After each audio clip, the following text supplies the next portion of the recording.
शुक्रवार की शाम उड़ीसा के बालासुर में जो कुछ भी हुआ शायद ही उसे कभी भूला जा सके। हादसे का शिकार ट्रेनों में सफर कर रहे मुसाफिरों के परिवार वालों को जो जख्म मिला है शायद ही कभी भर पाए।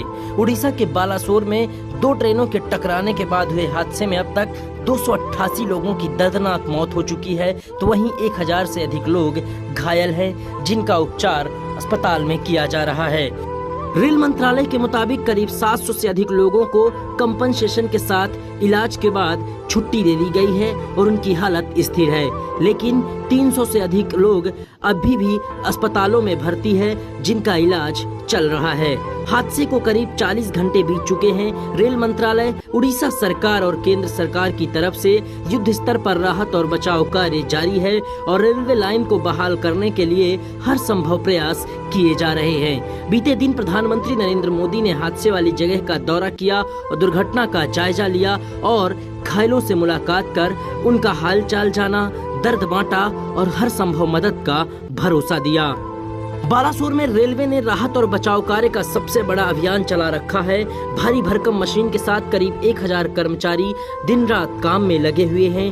केंद्रीय रेल मंत्री अश्विनी वैष्णव लगातार घटना स्थल का जायजा ले रहे हैं और उन्होंने कहा कि बुधवार तक पूरी तरह से ट्रेनों का परिचालन इस रूट पर शुरू हो जाएगा।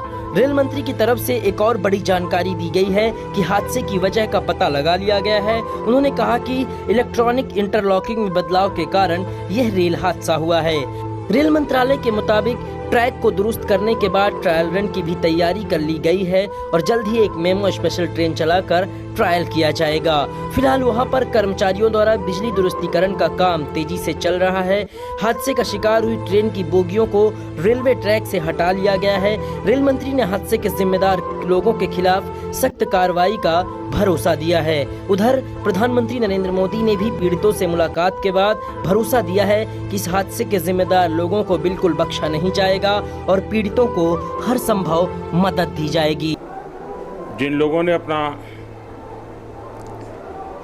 जीवन खोया है, ये बहुत बड़ा दर्दनाक और वेदना से भी परे मन को विचलित करने वाला, जिन परिवारजनों को इंजरी हुई है उनके लिए भी सरकार उनके उत्तम स्वास्थ्य के लिए कोई कोर कसर नहीं छोड़ेगी। जो परिजन हमने खोए हैं वो तो वापस नहीं ले पाएंगे, लेकिन सरकार उनके दुख में, उन परिजनों के दुख में उनके साथ है। सरकार के लिए ये घटना अत्यंत गंभीर है। हर प्रकार की जांच के निर्देश दिए गए हैं और जो भी दोषी पाया जाएगा उसको सख्त से सख्त सजा हो, उसे बख्शा नहीं जाएगा। बालासुर हादसे के करीब 40 घंटे बीत चुके हैं, लेकिन तबाही के निशान अभी भी बाकी है। 3 दशक में हुए सबसे बड़े रेल हादसे की जो तस्वीरें निकलकर सामने आई हैं, उन्होंने देश को सन्न कर दिया है।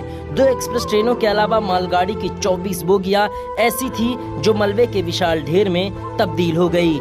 नतीजा, अब तक 90 ट्रेनें रद्द कर दी गई हैं, जबकि 49 ट्रेनों के रूट डाइवर्ट कर दिए गए हैं। इस रूट पर अभी तक ट्रेनों की आवाजाही बंद है और इसे सुचारू रूप से चलाने में अभी कुछ और समय लगेगा।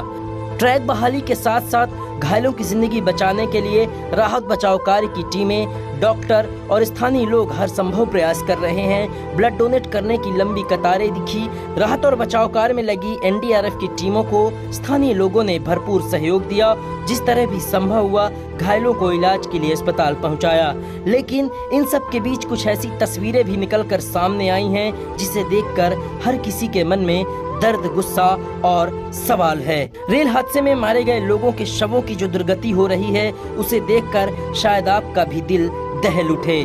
मृतकों के शवों को ट्रॉली ट्रैक्टर में जानवरों की तरह भरा जा रहा है और एक जगह से दूसरी जगह ले जाया जा रहा है।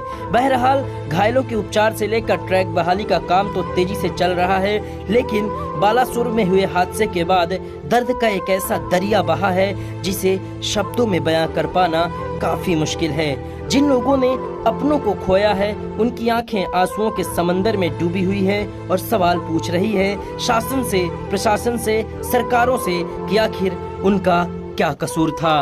Bureau report IN24 news.